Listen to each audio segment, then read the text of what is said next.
میرے بزرگوں اور بھائیوں،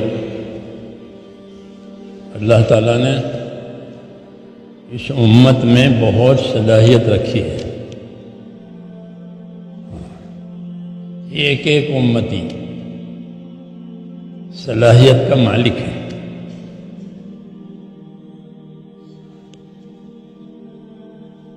نبی یہ چاہتے ہیں کہ ان کی صلاحیتیں جو ہیں امت کی صلاحیتیں حق پر لگیں۔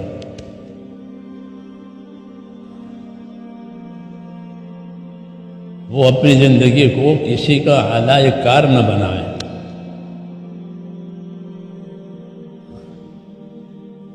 کیونکہ جب آدمی اپنی زندگی کو مقصد پر نہیں لگائے گا وہ کسی کا اعلی کار بنے گا یا اپنے نفس کا غلام بنے گا، اپنی خواہش کے تابع ہوگا۔ اس لیے اپنی صلاحیتوں کو امانت سمجھنا ہے۔ اللہ نے ایسا ہی بنایا ہے آدمی کو۔ ایک ایک آدمی ایک دنیا ہے، یہ کہتے ہیں دنیا میں کیا نہیں ہے، ایسے ایک ایک آدمی ایک ایک دنیا ہے۔ اتنی طاقت اللہ نے اس میں رکھی ہے، اور یہ طاقت ساری کی ساری مقصد پر لگنے کے لیے ہے۔ بہت طاقت دی ہے۔ پیدا تو یہ کیا کہ ہم نے انسان کو کمزور پیدا کیا، کمزور ہے، اس کی بناوٹ میں یہ کمزور ہے، لیکن اس میں صلاحیت اتنی ہے کہ یہ فرشتوں سے بھی آگے جائے گا۔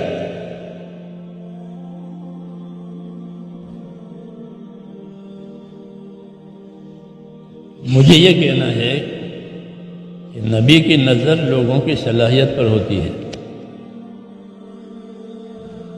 اس لیے نبی کسی کا دشمن نہیں۔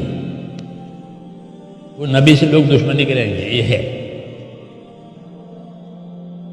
اس سے گھبرانا نہیں چاہیے۔ نبی سے، نبی کے کام سے لوگ دشمنی کریں گے ہر زمانے میں، اور صرف انسان نہیں، جن بھی دشمنی کریں گے،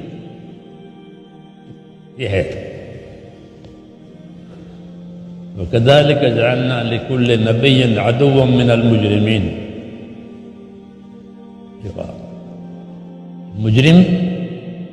مجرم لوگ جنوں کے، انسانوں کے، یہ نبی سے دشمنی کریں گے، ان کے کام سے دشمنی کریں گے۔ یہ اللہ نے نبی کو بتایا۔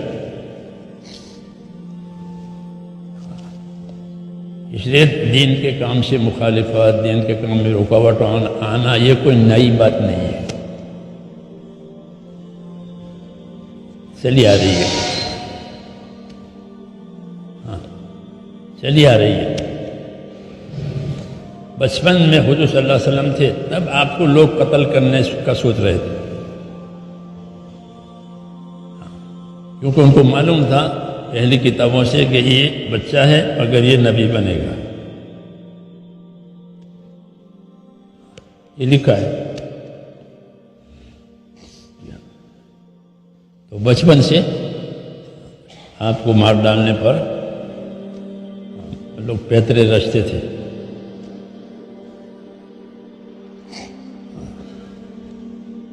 آخر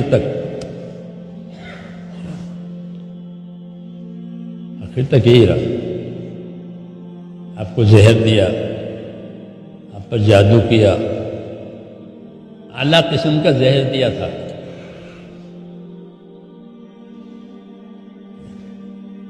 وہ سخت زہر، جیسے کوئی آدمی نے کوئی غلط چیز کھا لی ہو تو موسموں میں وہ چیز اثر کرتی ہے۔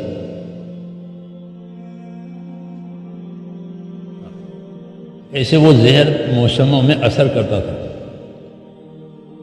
جو خیبر میں آپ کو دیا تھا۔ ہر سال ایسے زہر تھا۔ وہ یہ جادو کیا تھا، وہ بھی اعلیٰ قسم کا تھا، رقم دی تھی جادو والے کو، 3 دینار دیے تھے۔ سونے کے، وہ جادو بھی بہت تیز تھا، 6 مہینے تک رکھا اس کا اثر۔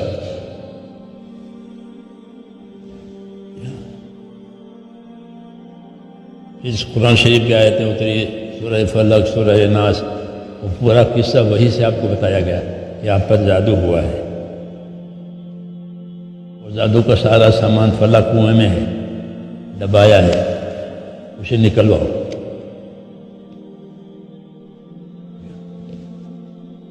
یہ میں اس لیے کہہ رہا کہ یہ چیز پرانی ہے۔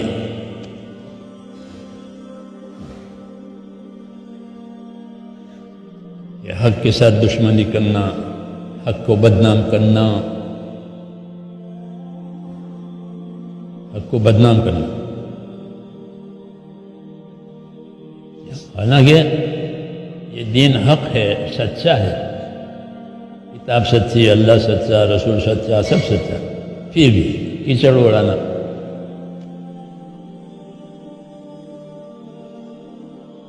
یہ بات ہم کو سمجھائیے تاکہ کام کرنے والے صبر کریں، گھبراویں نہیں،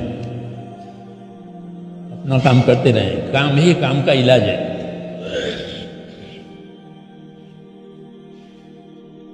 کام کا علاج کام چھوڑنا کام کا علاج نہیں،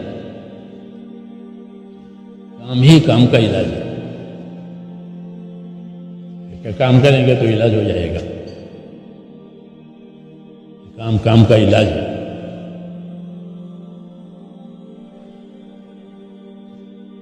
میں کہتا نبی کے دشمن انسان بھی ہوئے، جنات بھی ہوئے، جن بھی آپ کے دشمن تھے۔ جیسے جن مسلمان ہوئے، ایمان لائے،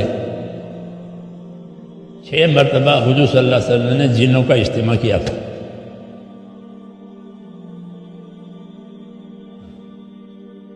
ان کے مجمع میں جا کر کے ان کو تبلیغ کی ہے، اسے 6 مرتبہ ہوا، کیونکہ آپ جنوں کے لیے بھیجے گئے ہیں اور انسانوں کے لیے بھی بھیجے گئے ہیں، اس لیے جن ایمان لائے تھے، اپنے مسائل بھی لاتے تھے حضور کے پاس، جیسے آپ لوگ مسائل لاتے ہیں، بھائی یہ ہو گیا کیا کریں،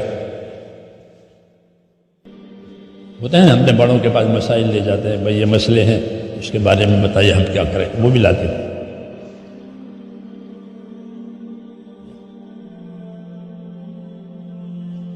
اور ان میں دشمن بھی تھے، جنوں میں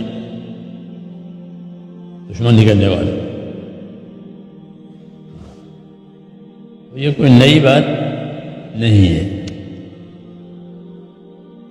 ہم اپنے آپ کو اللہ کی طرف متوجہ کریں، یہ ہمارے پاس اس کا علاج ہے، ورنہ ہم کتنوں کو جواب دیں گے، کتنوں کے ساتھ الجھیں گے، کتنوں کے ساتھ لڑیں گے، کتنی کو انداز کرتے، اور پھر ان پہ لڑنے جائیں تو پھر ہم اپنا کام کب کریں گے؟ سمجھدار آدمی نہیں الجھتا، صبر کرتا۔ حضرت مجدد رحمۃ اللہ علیہ ہمارے بزرگوں میں سے ہیں جو سرہند میں دفن ہیں، ان کے ذریعے سے اللہ نے بہت کام لیا ہے اس ملک میں، لیکن ان کی بھی شکایتیں گئی بادشاہ کے پاس۔ جہانگیر کی حکومت تھی تو جہانگیر نے جیل میں بند کر دیا مجدد صاحب کو گوالیر میں۔ وہ مجدد صاحب کے مرید اور ان کے شاگرد بہت تھے، اکیلے نہیں تھے وہ۔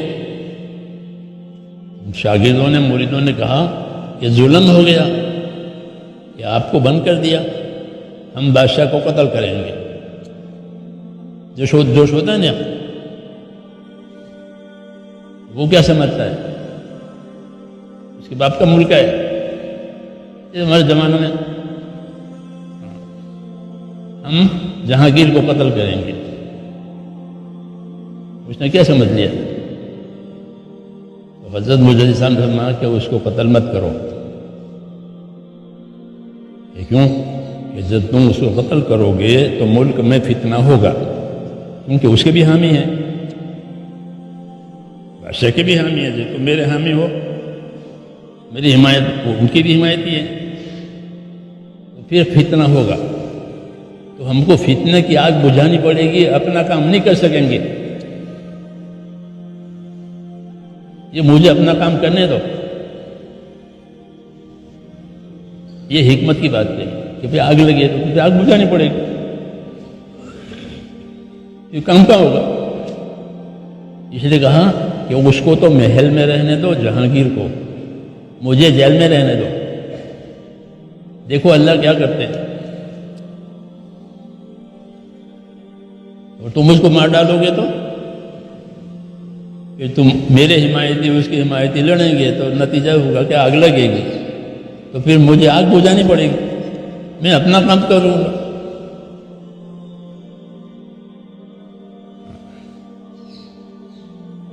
ایسے یہ فتنوں کے زمانے میں فتنے کھڑے ہوتے ہیں، تو فتنوں کی آگ بجھے گی تو اپنا کام نہیں ہونے کا۔ جو کچھ سنا گیا اللہ اس پر عمل کرنے والا اور آگے لوگوں تک پہنچانے والا بنائے۔ مزید اصلاحی بیانات کے لیے ہمارا یوٹیوب چینل ایمان و یقین کو سبسکرائب کریں۔ جزاک اللہ۔